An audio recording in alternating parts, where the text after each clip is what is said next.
Le damos gracias a Dios porque nos da el privilegio de poder compartir la palabra de Dios. En esta tarde vamos a estudiar una visión de la sierva del Señor. Esperemos que nos sea a nosotros de ayuda, de preparación, para que nos demos cuenta de que el tiempo de Dios es un tiempo exacto y que son bienaventurados aquellos que oyen las palabras de esta profecía, dice el libro de Apocalipsis, capítulo 1. Estamos aquí de igual manera transmitiendo en vivo a través de nuestra página en Facebook. Por si después quieren volver a escuchar el tema, pues estamos transmitiendo en vivo.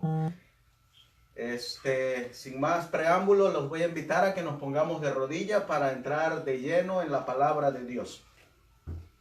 Vamos a orar a través de el Espíritu Santo.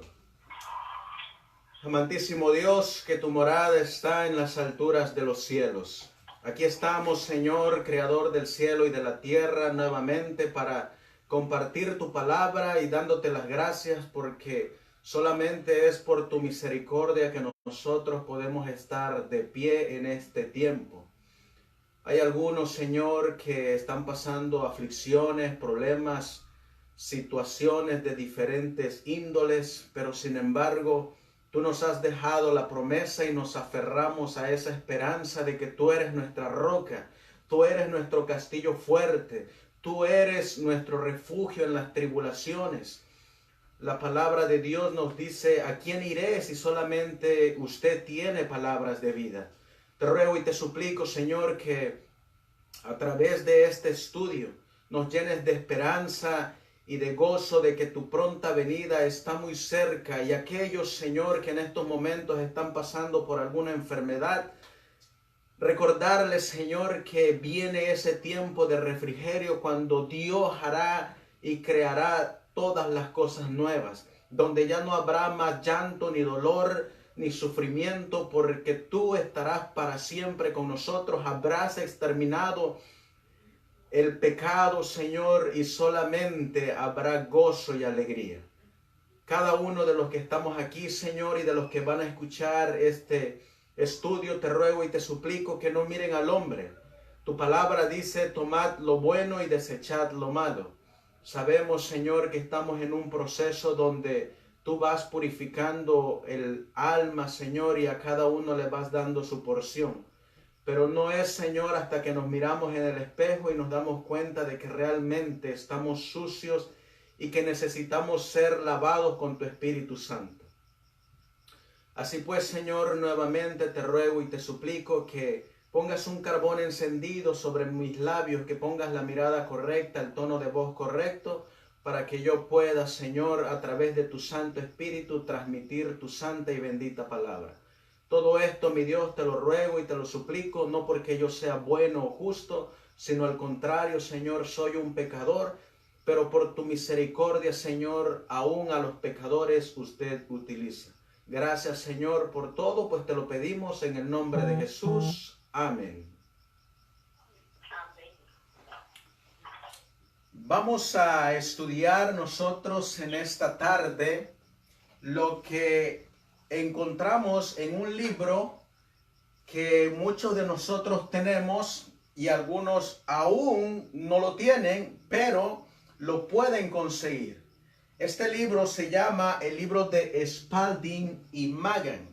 Nosotros sabemos que fueron dos grandes doctores en la palabra de Dios y que sin embargo también de igual manera Dios a través de la inspiración del Espíritu Santo le reveló a la sierva del Señor algunas visiones que estos hombres escribieron y que de igual manera son para nosotros en este tiempo. Al principio de este libro viene un encabezado que se llama 3 visiones tempranas. Así se llaman, 3 visiones tempranas. Entonces nuestro estudio va a estar basado en una de esas visiones. Para comenzar, Debemos de notar también que va a estar basado en el tema o como fundamento el santuario. Vamos a ir al libro de Salmos en el capítulo 73. Vamos a buscar Salmos capítulo 73 para que sea nuestra primera porción de la palabra de Dios para iniciar este estudio. Salmos capítulo 73 y el versículo 1.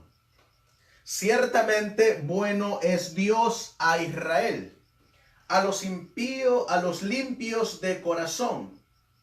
Y luego nos dice en el versículo 2, en cuanto a mí, casi se deslizaron mis pies, por poco resbalaron mis pasos, porque tuve envidia de los insensatos viendo la prosperidad de los impíos. Porque no hay dolores en su muerte, antes su fortaleza está entera. No sufren trabajos como los demás mortales, ni son azotados como el resto de los hombres. Por tanto, soberbia los corona, la violencia los cubre como un manto. Sus ojos se les saltan de gordura, logran con creces los antojos del corazón. Blasfeman y hablan con maldad de hacer violencia, hablan con altanería, ponen en el cielo su boca y su lengua pasea la tierra. Aquí nosotros miramos en el versículo 11 y dicen, ¿cómo sabe Dios? Y hay conocimiento en el Altísimo. He aquí estos impíos, sin ser turbados del mundo, alcanzaron riquezas. Verdaderamente en vano he limpiado mi corazón y lavado mis manos en inocencia. Si yo hubiera dicho, así hablaré, he aquí habría traicionado la generación de tus hijos. Aquí nosotros podemos notar que David estaba tratando de envidiar la vida de los impíos. Y podemos notar nosotros que de igual manera en este tiempo nos hacemos la pregunta, ¿por qué ocurre eso en este tiempo? Si los que están tratando de buscar más a Dios y más a Dios, siempre tienen que estar lidiando con problemas, con enfermedades, con situaciones que a veces uno se pregunta, ¿y por qué al impío le va bien? ¿O por qué el impío no es azotado? Bueno, la palabra de Dios nos va a decir que hay un tiempo también para los impíos. Cuando Dios creó al hombre, la Biblia nos dice en el libro de Génesis, en el capítulo 1 y el versículo 26. Y dijo Dios, hagamos al hombre a nuestra imagen, conforme a nuestra semejanza, y señoree sobre los peces del mar, sobre las aves de los cielos, sobre las bestias, sobre toda tierra y sobre todo reptil que se arrastra sobre la tierra. Dios crea al hombre y lo crea a su imagen. Sin embargo, nosotros sabemos que cuando Dios crea al hombre, surge un enemigo. El enemigo se encuentra en el capítulo 3 y el versículo 1. Dice, pero la serpiente era astuta más que todos los animales del campo que Jehová Dios había hecho, lo cual dijo a la mujer, con que Dios os ha dicho, no comáis de todo árbol del huerto. Aquí nosotros miramos que entra la tentación para con Eva y con Adán. Nosotros sabemos que cuando Dios le da el mandamiento a Eva, vamos a mirar nosotros que el hombre sigue la tentación y ahora el hombre se convierte en pecador. Vamos a mirar nosotros que la Biblia nos dice en el libro de Hebreos capítulo 12, vamos a buscar el libro de Hebreos capítulo 12 y leemos nosotros en el versículo 29. Hebreos capítulo 12 y el versículo 29. Dice la palabra de Dios: porque nuestro Dios es fuego consumidor. Pregunta, ¿cómo es Dios? La Biblia nos dice es fuego consumidor. Ahora, cuando el hombre peca, ya el hombre no podía estar en la presencia de Dios. En este caso, Adán no podía estar teniendo esa comunicación directa con Dios, porque Dios es fuego consumidor. Si nosotros vamos al libro de Isaías, en el capítulo 59 y el versículo 2, Isaías capítulo 59 y el versículo 2, la Biblia nos va a decir: pero vuestras iniquidades han hecho división entre vosotros y vuestro Dios, y vuestros pecados han hecho ocultar su rostro de vosotros para no oír. Si yo les hago una pregunta, ¿qué es lo que separa al hombre de Dios? Nosotros podríamos decir que lo que separa al hombre de Dios es el pecado. Y la Biblia nos dice que cuando Adán y Eva pecaron, quedaron destituidos de la gloria de Dios, quedaron separados de la gloria de Dios, porque Dios es fuego consumidor.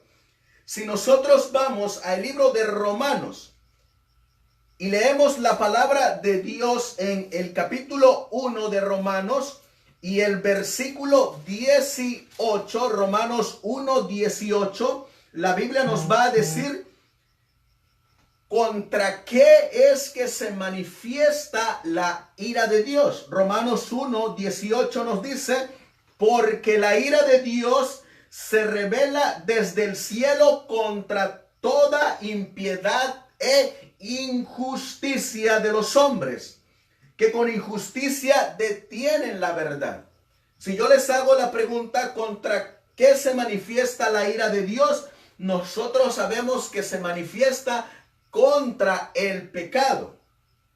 Ahora surge una pregunta: ¿por qué cuando Adán y Eva pecaron no fueron consumidos por ese fuego consumidor? Bueno, vamos a leer en el libro de Lamentaciones. Vamos a buscar Lamentaciones y vamos a leer nosotros en el capítulo 3 y el versículo 22. Y dice la Biblia: es por la misericordia de Jehová que no hemos sido consumidos, porque nunca decayeron sus misericordias. Entonces surge la respuesta de que cuando Dios creó al hombre, en este caso a Adán, no fue consumido por la misericordia de Dios. Y nosotros sabemos que esa misericordia tiene un nombre. Si nosotros vamos a Primera de Timoteo, en el capítulo 2 de Primera de Timoteo, vamos a encontrar que la palabra de Dios nos va a decir cómo se llama esa misericordia en el versículo 5. Porque hay un solo Dios y un solo mediador entre Dios y los hombres, Jesucristo hombre. ¿Cómo se llama esta misericordia? Se llama Jesucristo. Se llama Jesucristo la misericordia. Y nosotros sabemos que cuando Adán y Eva pecaron, la Biblia nos va a decir a nosotros en Génesis capítulo 3 y el versículo 21, nos dice, y Jehová Dios hizo al hombre y a su esposa túnicas de pieles y los vistió. Es gracias a la misericordia de Dios, es gracias a nuestro Señor Jesucristo que Adán y Eva no fueron consumidos por el fuego consumidor del Dios Todopoderoso. Ahora, nosotros estamos notando que desde un principio ha existido un mediador entre Dios y los hombres, Jesucristo hombre. Ahora, si nosotros hacemos y tratamos nuevamente de aplicar estos mismos versículos a cada uno de nosotros, en vez de poner Adán, pondríamos el nombre de nosotros y entonces nos haríamos la pregunta personalmente: ¿qué nos separa de Dios? La respuesta sería el pecado. ¿Contra qué se manifiesta la ira de Dios? La respuesta sería contra impiedad e injusticia.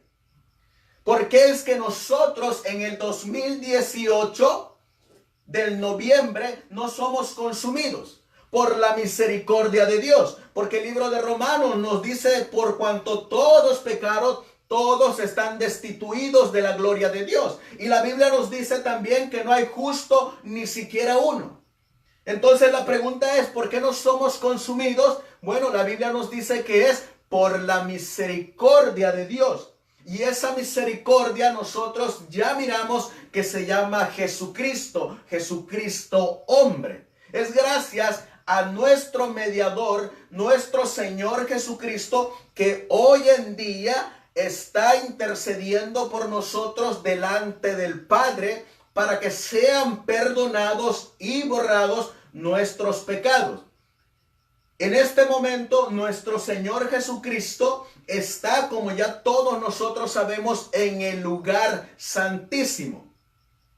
En otros estudios anteriores, nosotros hemos mirado que a través del santuario hemos mirado el camino que nos lleva a la salvación. Y cada vez que nosotros vamos caminando por el santuario, por lo regular, siempre entramos por la puerta, seguimos por el altar de sacrificio, pasamos por la fuente, entramos al lugar santo, encontramos la mesa de los panes, encontramos el candelabro, encontramos el altar de incienso. Inmediatamente después pasamos y entramos al lugar santísimo y nos topamos de frente con el arca del pacto, donde se presentaba la misericordia, el asiento de la misericordia, la Shekinah, donde se presentaba nuestro Señor Jesucristo, donde se está presentando. Y es gracias a nuestro Señor Jesucristo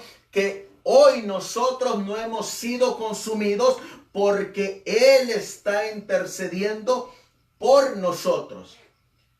Pero muy pocas veces nosotros estudiamos que así como nuestro Señor Jesucristo y cada uno de nosotros tiene que ir caminando por cada departamento y mueble del santuario, nuestro Señor Jesucristo de igual manera tuvo que pasar por cada departamento del santuario y por cada mueble. Pero muy pocas veces nosotros hablamos de que así como el sacerdote y el sumo sacerdote tenía que hacer ese recorrido, de igual manera el sumo sacerdote y el sacerdote tenían que regresar por ese mismo recorrido. Y es en este momento donde nos vamos a centrar en el lugar santísimo y donde nosotros vamos a empezar a leer esta visión de la sierva del Señor que viene en este libro que se llama Spalding and Magan. Y todo lo que nosotros vamos a escuchar y a leer en este momento, vamos a mirar que se está centrando en el lugar santísimo, donde en estos momentos, noviembre del 2018, se encuentra nuestro Señor Jesucristo. Comienzo relatándoles la visión. Y noten cómo es que empieza esta visión en el lugar santísimo. Eso no quiere decir que tiene que ocurrir esto después de 1844. Noten cómo empieza la cita. Dice ella: vi que la iglesia nominal y los adventistas nominales, al igual que Judas, nos traicionarían y nos entregarían a los católicos para obtener la influencia de ellos e ir contra la verdad. La primera pregunta que nos tenemos que hacer es: ¿qué es una iglesia nominal? Y de igual manera, dice que los adventistas nominales, al igual que Judas, nos traicionarían. Así es como empieza la visión, pero se está centrando en el lugar santísimo. Sigue diciendo la cita: los santos entonces serían un pueblo oscuro, poco conocido por los católicos. Pero las iglesias y los adventistas nominales que conocen nuestra fe y costumbres nos aborrecieron debido al sábado, pues no pudieron refutar su solidez. Surge la pregunta: ¿por qué es que las iglesias nominales y los adventistas nominales nos van a querer refutar por el sábado? ¿Qué no se supone que los adventistas guardan el sábado, creen en el sábado, santifican el sábado, creen en la ley de Dios? Algo tuvo que haber ocurrido para que ellos ahora se opongan al sábado. Y es que la Biblia nos dice en Apocalipsis capítulo 13 que esta bestia va a imponer la marca de la bestia y va a obligar a pequeños, grandes, ricos y pobres que se le ponga una marca en su frente y en su mano derecha. Eso quiere decir que estos iglesias nominales y estas adventistas nominales se van a cambiar de bando y van ahora a defender el día de la marca de la bestia. Y por eso van a querer refutar contra los que estén guardando el sábado a que se conviertan para adorar el domingo. Por eso sigue diciendo aquí: pero las iglesias y los adventistas nominales que conocen nuestra fe y costumbre nos aborrecieron debido al sábado, pues no pudieron refutar su solidez.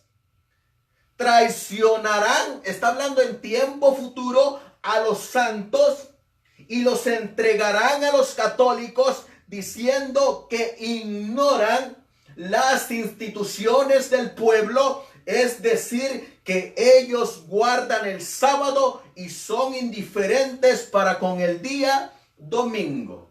Aquí nosotros miramos que ahora la batalla se está volviendo entre el sábado versus el domingo. Y esa es la batalla final. Iglesias nominales, adventistas nominales, Judas contra los santos. Ahora, noten lo que sigue diciendo la cita. Entonces los católicos impulsarán a los protestantes para seguir adelante y emitir un decreto. Es lo mismo que nosotros estamos mirando en nuestra actualidad. Cómo los católicos están impulsando cada vez más el ecumenismo a manera de que se haga un decreto. Y el decreto es que todos adoren a la bestia. Y sigue diciendo la cita. Entonces los católicos impulsaron a los protestantes para seguir adelante y emitir un decreto diciendo que todo el que no observe el primer día de la semana en sustitución del día séptimo debiera ser muerto. Aquí nosotros miramos a qué decreto se está refiriendo la mensajera del Señor. Ya se está refiriendo al decreto de muerte que van a imponer para con aquellos que no quieran observar el día domingo.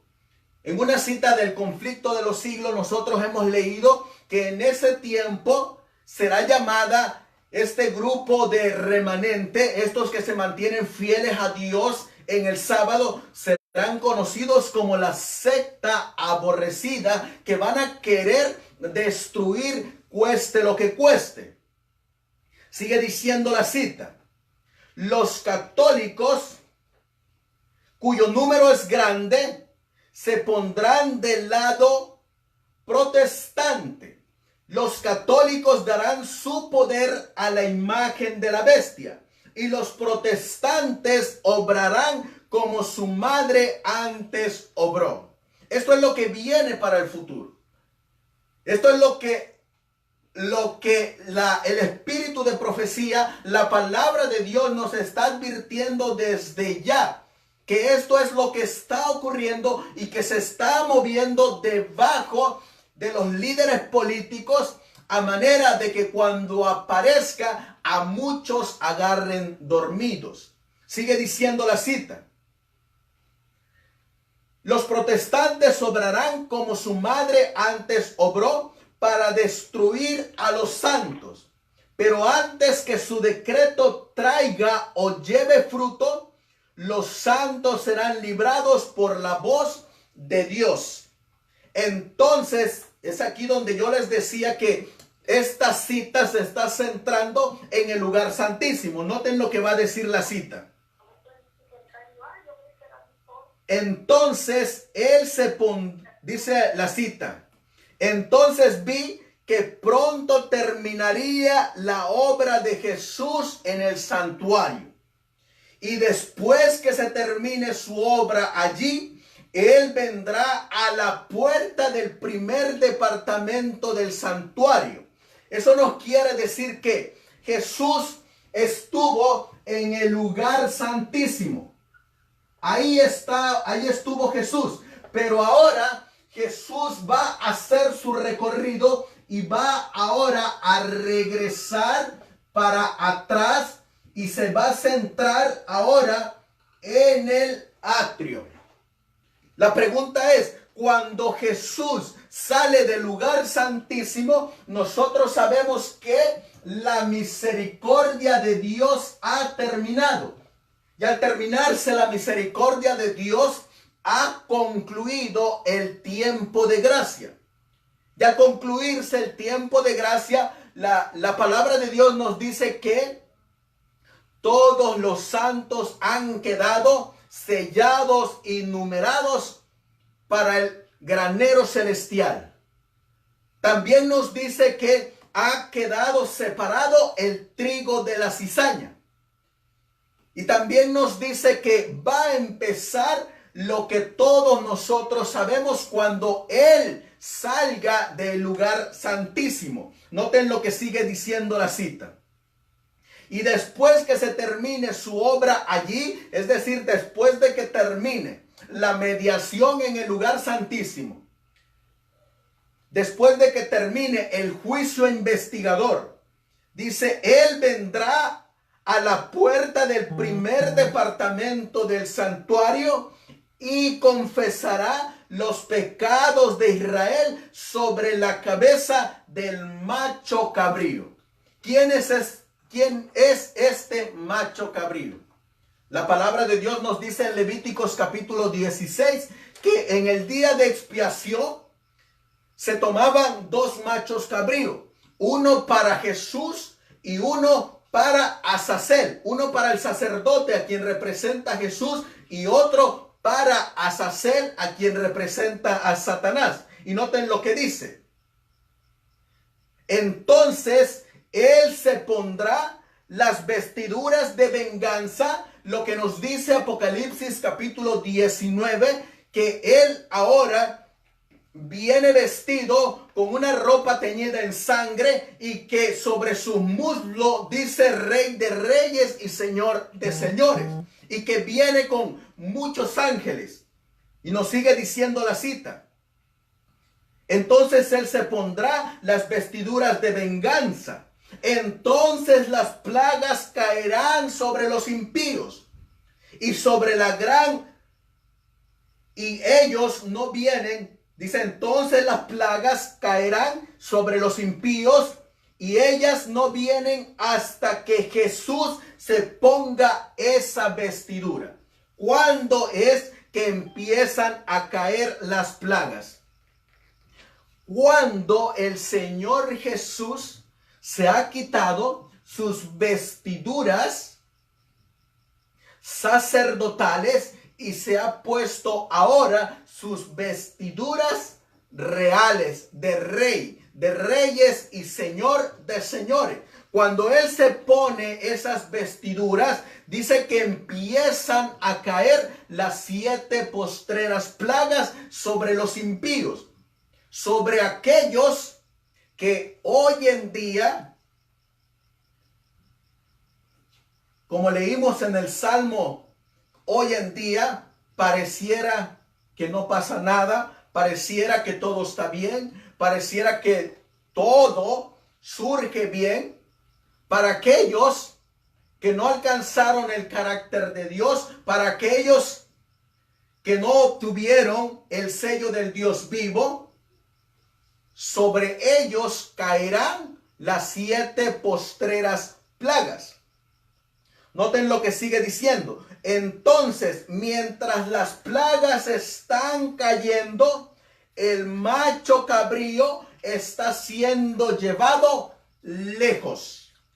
¿Cuándo es que entonces se le ponen sobre su cabeza los pecados de los impíos al macho cabrío? Cuando el sumo sacerdote se sale del lugar santísimo, se pone sus vestiduras reales ahora, regresa al primer departamento, se le colocan las manos sobre el macho cabrío, los pecados son transferidos ahora a él y entonces empiezan a caer las 7 postreras plagas y empieza el peregrinaje del macho cabrío a el desierto. Durante las 7 postreras plagas está empezando ya el peregrinaje de este macho cabrío de Azazel. Y noten lo que sigue diciendo. Mientras las plagas están cayendo, el macho cabrío está siendo llevado lejos. Él hace un gran esfuerzo para escapar, pero él es sostenido fuertemente por la mano que lo lleva. ¿Quién es este que lo está llevando hacia el desierto? Levíticos capítulo 16 nos dice que era un hombre designado, un hombre especial. Este hombre, la sierva del Señor, nos dice que es el Señor Jesucristo. Y luego noten lo que sigue diciendo. Si se efectuara su escape, Israel perdería sus vidas. Vi que se llevaría tiempo en conducir al macho cabrío hasta la tierra del olvido, después que los pecados fueron puestos sobre su cabeza. La gran nube blanca que vi no era el lugar santo, sino algo completamente separado del lugar santo y del santísimo, enteramente separado del santuario. Entonces el ángel repitió estas palabras y dijo: este es el tiempo mencionado en Isaías. Él vio que no había hombre y se maravilló que no había intercesor. ¿En qué momento es que no va a haber intercesor? La Biblia nos dice, y el espíritu de profecía nos lo corrobora, que es durante las 7 postreras plagas, cuando ya no hay intercesor. Y es aquí donde surge la siguiente pregunta. Porque mientras Adán estaba en completa santidad delante de Dios, mientras Adán no había pecado, él estaba en la misma presencia de Dios. una vez que él pecó, él dejó de estar en la presencia de Dios. En historia de la redención se nos enseña que cuando Adán pecó, toda la comunicación que había entre Dios y el hombre se la dejó a Jesucristo. Ahora, dice que durante las 7 postreras plagas no hay mediador. Y si no hay mediador, quiere decir que ya nuestro Señor Jesucristo no está intercediendo por los pecados del pueblo. Y si Él ya no está intercediendo por los pecados del pueblo, es porque el pueblo, el remanente de Dios, ha alcanzado lo que dice la palabra de Dios, ha alcanzado el carácter de nuestro Señor Jesucristo. Les voy a leer una porción que viene en el libro de El conflicto de los siglos, en la página 671. Cuando Él abandone el santuario, las tinieblas envolverán a los habitantes de la tierra. Durante ese tiempo terrible, los justos deben vivir sin intercesor a la vista del santo Dios. ¿Cómo deben de vivir los que estén viviendo durante las 7 postreras plagas? Sin intercesor ante la vista del gran Dios santo. Pero ¿se han notado ustedes cómo llama la Biblia a los que van a estar viviendo sin intercesor y cómo los llama el espíritu de profecía? En el libro de Apocalipsis nos dice que estos son llamados justos. El que es justo va a seguir siendo justo. El que es inmundo va a seguir siendo inmundo. Y el que es santo se va a seguir santificando. Pero no solamente eso. Dice la sierva del Señor en Conflicto de los Siglos, página 680. Ahora, mientras que nuestro gran sumo sacerdote está haciendo propiciación por nosotros, debemos tratar de llegar a la perfección en Cristo. Y ahora yo les hago la pregunta, ¿cómo es que era nuestro Señor Jesucristo? ¿Cómo era su carácter del Señor Jesucristo? Les voy a leer una cita que viene en un libro que apenas acaba de salir. Y este libro se llama Manuscritos Inéditos, tomo 3, página 208. Y dice la sierva del Señor: ¿estamos formando caracteres para el cielo? Ningún carácter se perfeccionará sin pasar por la prueba y el sufrimiento. Tenemos que ser sometidos a pruebas. Cristo soportó la prueba del carácter en favor de nosotros, para que nosotros podamos pasarla por nosotros mismos, gracias a la fortaleza divina que nos concede. ¿Para qué son las pruebas, mis queridos hermanos? Para formar un carácter para el cielo. ¿Te has preguntado entonces por qué es que Dios ha permitido que tengas cáncer? ¿Te has preguntado entonces por qué Dios ha permitido que te hayan borrado de la iglesia? ¿Te has preguntado entonces por qué Dios ha permitido que te levanten falsos testimonios?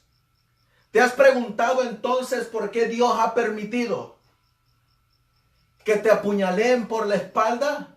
¿Te has preguntado entonces por qué Dios ha permitido que los seres que tú más ames te den la espalda?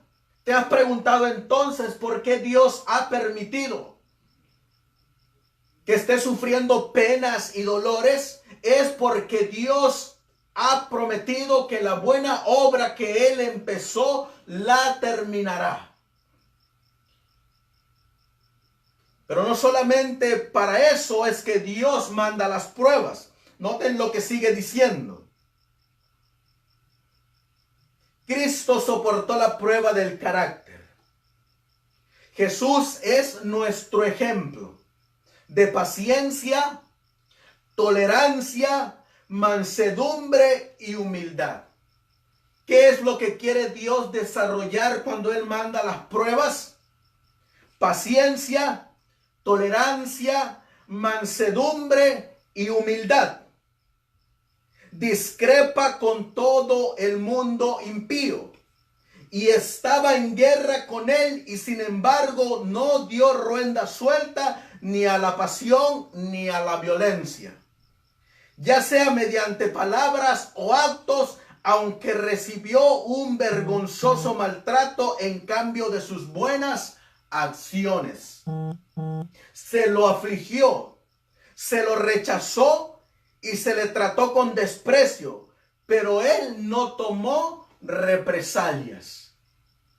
¿Qué hizo Dios cuando se le presentaron todas estas pruebas? La palabra de Dios nos dice que en ese tiempo de angustia que él estuvo pasando, y si nosotros vamos al ámbito de la profecía, su ministerio demoró 3 años y medio.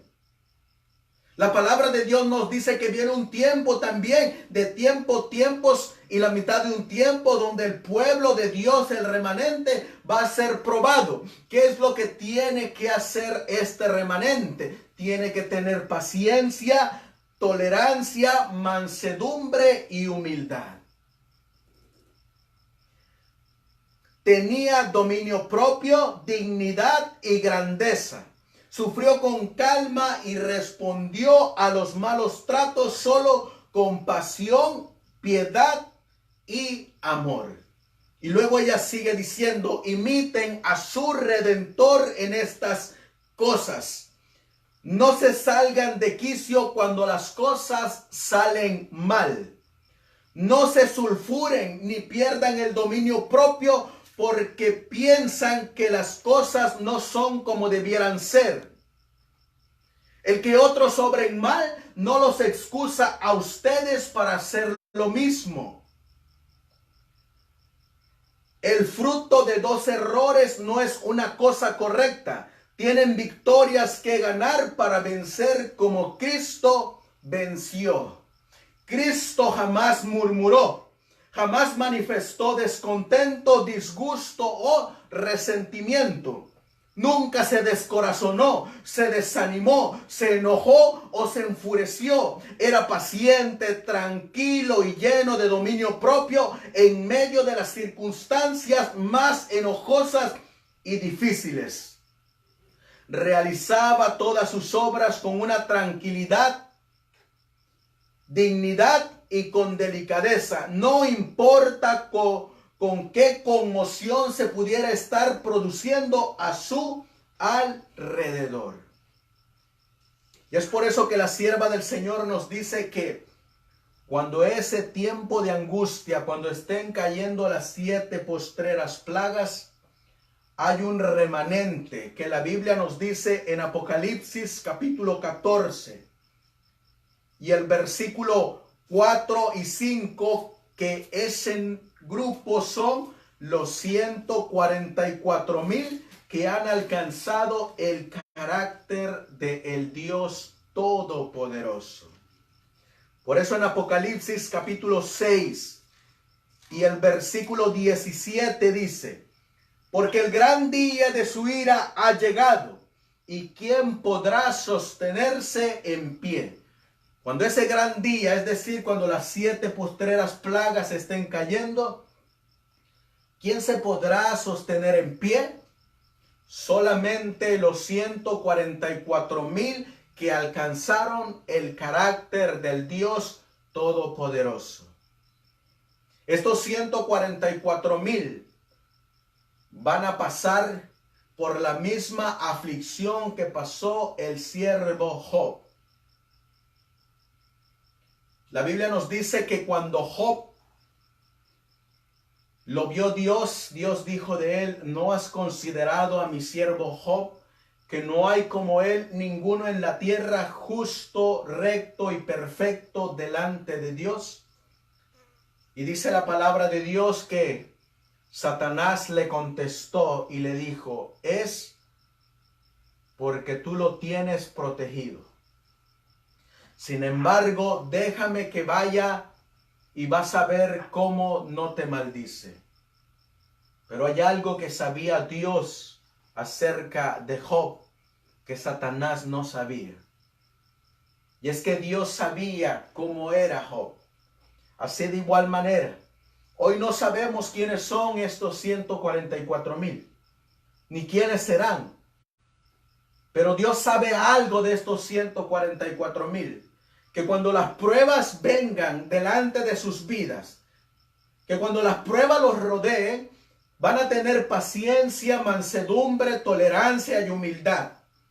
Y no van a responder de la misma manera que responden todos los demás. Van a ser 144,000 corderos que van a ser llevados al matadero, que no van a abrir su boca. Sin embargo, Dios sabe que estos 144,000 van a ser justos, rectos y perfectos delante de Él. La palabra de Dios dice que Dios le dijo a Satanás, ves, pero no toques su vida porque su vida me pertenece. Así de igual manera, hoy en este tiempo, las pruebas que estamos pasando, si nos dejamos vencer por estas pruebas, no estaremos vindicando el carácter de Dios. Porque lo que el enemigo quiere, lo que Satanás quiere es vernos derrotados, vernos tirados, pisoteados, condenados. Y la palabra de Dios nos dice que aún hay un mediador entre Jesucristo, el hombre y Dios. Y es gracias a Él que aún nosotros estamos de pie. La palabra de Dios nos dice en el libro de Job. Vamos a ir al libro de Job. Y nos va a decir en el capítulo 1 y en el versículo 21. Versículo 20 dice, entonces Job se levantó y rasgó su manto y rasuró su cabeza y cayendo en tierra adoró. Y dijo, desnudo salí del vientre de mi madre y desnudo volveré allá. Jehová dio y Jehová quitó. Sea el nombre de Jehová bendito. Y la palabra de Dios registra y dice, en todo esto no pecó Job ni atribuyó a Dios despropósito alguno. Por eso la sierva del Señor en esta cita de Spalding y Magan dice,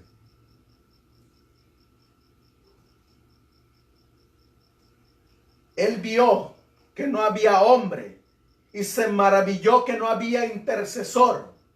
Él no veía mediador entre Dios y el hombre y que estas plagas no podían más detenerse, pues Jesús había terminado su intercesión por Israel y ellos fueron cubiertos con la cobertura del Dios Todopoderoso y entonces podían vivir en la presencia de un Dios santo. ¿Por qué fueron cubiertos estos que están de pie delante de la presencia de un Dios santo? Fueron cubiertos así como Adán fue cubierto por pieles de cordero. Así de igual manera, los 144,000, estos que van a estar de pie delante de la presencia de un Dios santo, van a estar cubiertos por pieles de cordero. Van a estar cubiertos por la gloria de Dios. Van a estar cubiertos por el vestido de bodas. Porque sigue diciendo, y los que no se encontraban cubiertos recibieron las plagas, pues nada tenían que los albergara y protegiera de la ira de Dios. Esta carta, esta visión fue escrita en Dorchester, Maine, 23 de octubre de 1850. La palabra de Dios nos hace la invitación en el libro de Salmos capítulo 91. Y nos dice de la siguiente manera: el que habita al abrigo del Altísimo morará bajo la sombra del Omnipotente. ¿A qué versículo o a qué tiempo profético se está refiriendo este versículo?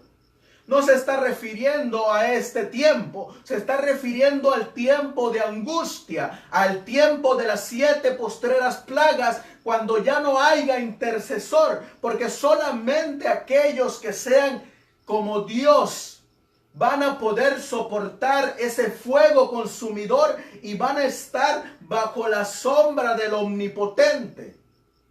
Diré yo a Jehová, esperanza mía y castillo mío, mi Dios, en él confiaré.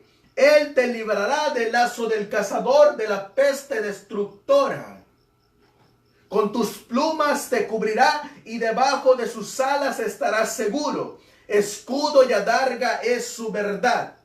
No tendrás temor de espanto nocturno, ni de saeta que vuele de día, ni de pestilencia que anda en oscuridad, ni de mortandad que en medio del día destruya. Caerán a tu lado 1000 y 10,000 a tu diestra, mas a ti nada llegará. Ciertamente con tus ojos mirarás y verás la recompensa de los impíos, porque has puesto a Jehová, que es mi refugio, al Altísimo por tu habitación. No te sobrevendrá mal, ni plaga tocará tu morada. Pues a sus ángeles mandará acerca de ti, que te guarden en todos tus caminos. En las manos te sostendrá para que no tropieces con tu pie en piedra. Y es por eso, mis queridos hermanos que me están escuchando, y a los que me están observando en estos momentos, que pase lo que pase, dice la sierva y la palabra de Dios, que en este tiempo del fin, algunos estarán y terminarán en las cárceles, otros terminarán escondidos entre las cuevas y las montañas, y el remanente va a ser esparcido por todas partes. Los que nos estarán persiguiendo son las iglesias nominales y los adventistas nominales. Es por eso que nuestra confianza y nuestra fe no tiene que estar puesta en ninguna iglesia, no tiene que estar puesta en ninguna congregación, no tiene que estar puesta en ningún hombre, en ningún pastor.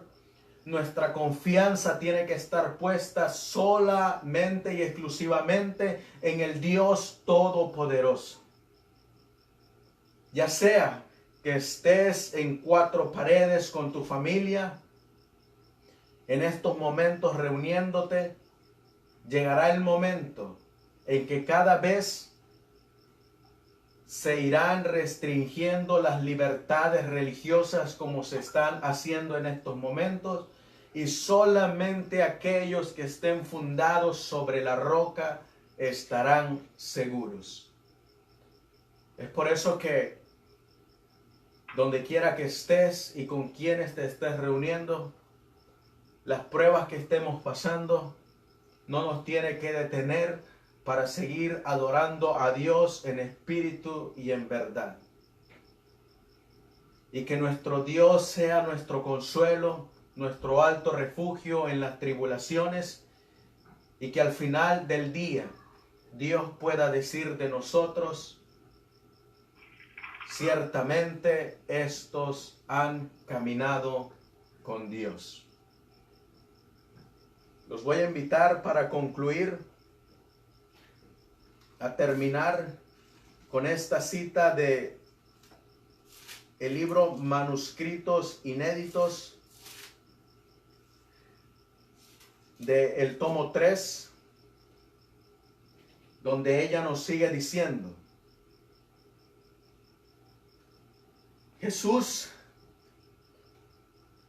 realizaba todas sus obras con tranquila dignidad y con delicadeza. No importa con qué conmoción pudiera estarse produciendo a su alrededor, el aplauso no lo entusiasmaba. No temía las amenazas de sus enemigos. Se movía en un mundo de excitación, violencia y crimen, tal como el sol se mueve por encima de las nubes. Avanzaba como el sol por encima de todo ello, pero no era indiferente a los males de la humanidad. Su corazón se conmovía por los sufrimientos y las necesidades de sus hermanos, como si él mismo fuera el afligido. Poseía una gozosa calma interior, una serena paz. Su voluntad siempre estaba subordinada a la de su Padre. Sus palabras eran: no se haga mi voluntad, sino la tuya. Fueron las palabras que surgieron de sus labios pálidos y temblorosos. Anhelamos y oramos que la gracia de Dios pueda venir a vuestro corazón. Que Dios os ayude a todos a andar humildemente y con cuidado en nuestras oraciones.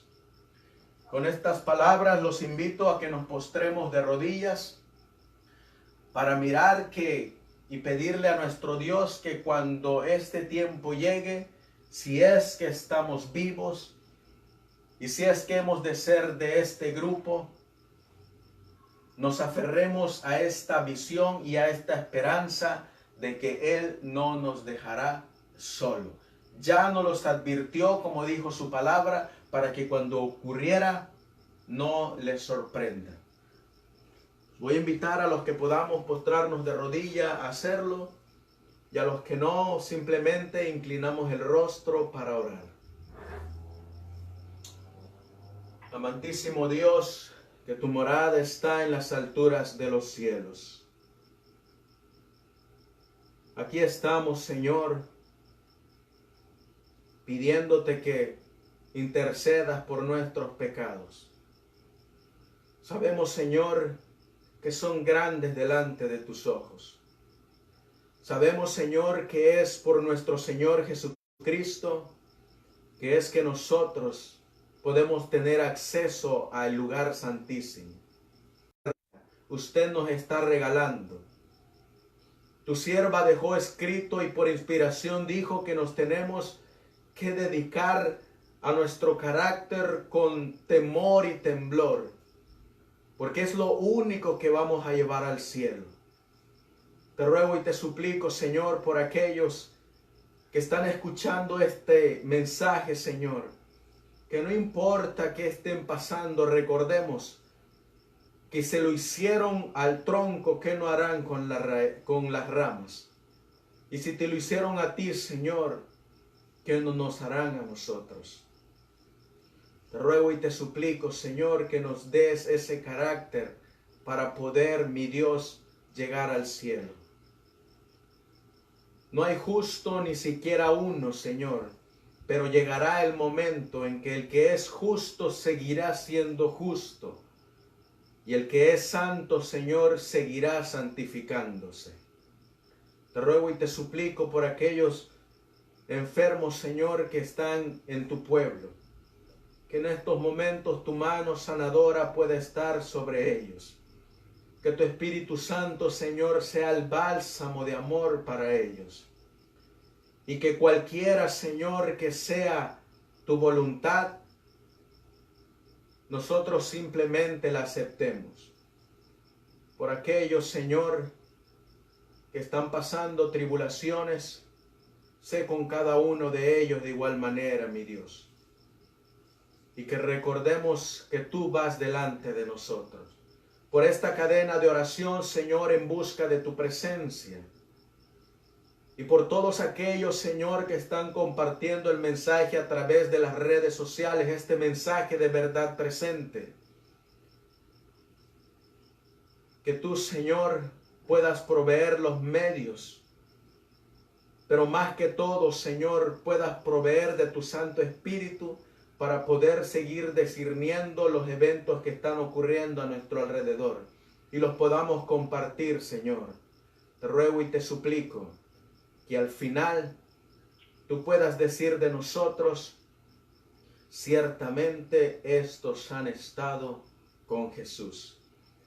Gracias pues, mi Dios, te damos, y gracias por todo lo que usted nos da. Pues te lo pedimos y te lo suplicamos en el precioso y bendito nombre que es sobre todo nombre, el de nuestro Señor y Salvador Jesucristo. Y tu pueblo dice: amén.